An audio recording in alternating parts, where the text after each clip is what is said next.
बाप और बेटे और रूहुल कुद्दूस के नाम से। प्यारे भाइयों और बहनों, आज के इस रोज़री दुआ में आप सबको स्वागत करते हैं।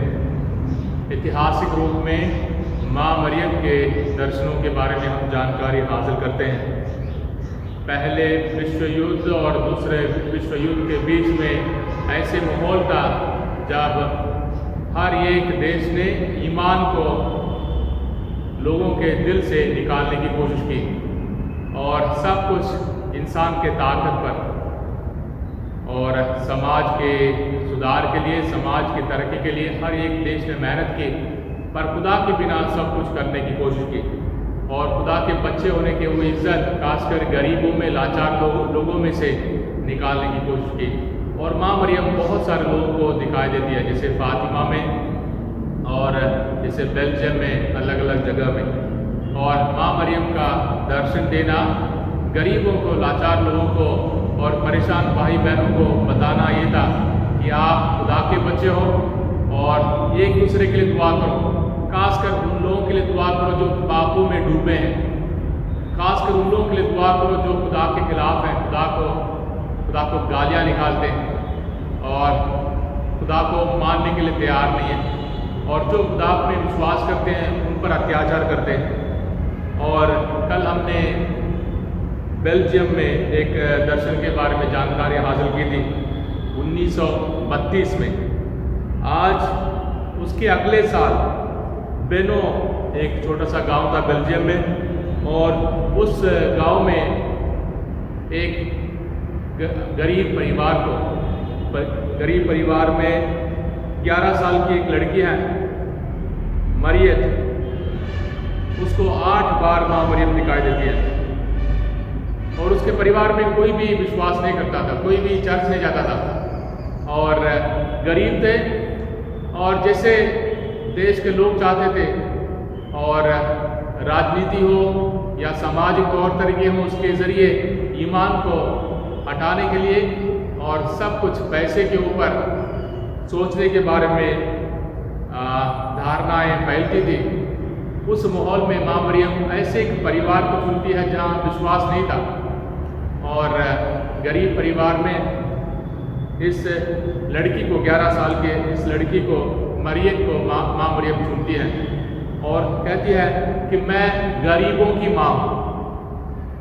यानी माँ मरियम ऐसे बच्चों के लिए तरसती है जो गरीब हैं, लाचार हैं, बीमार हैं, जो खुदा के प्यार से दूर हैं। और उसके इस चुनौती में, उसके इस तलाश में मरियम एक शिकार के रूप में, प्यार के शिकार के रूप में फंस जाती है। 8 बार माँ मरियम उसे दिखाई देती है और माँ मरियम उसे कहती है कि मैंने इस झरने को, नज़दीक में एक झरना था, मैंने इस झरने को चुना है एक गरीबों के लिए, खासकर बीमार लोगों के लिए एक सहारा है। इस झरने के पानी से बीमार चंगे हो सकते हैं और गरीब लोगों के लिए दुआ करने के लिए खासकर बताती हैं और ईमान में मजबूत होने के लिए। इस दर्शन के साथ वो जो अनपढ़ लड़की थी 11 साल की, ऐसे हो जाती है जैसे उसको सब कुछ मालूम हो। जैसे माँ का प्यार बच्चों को मिलता है तो बच्चों के लिए सब कुछ काफ़ी है, सब कुछ वही सब कुछ है, माँ का प्यार ही सब कुछ है। अगर माँ का प्यार नहीं है, जितना भी धन दौलत ताकत हो, हम जानते हैं अक्सर बच्चे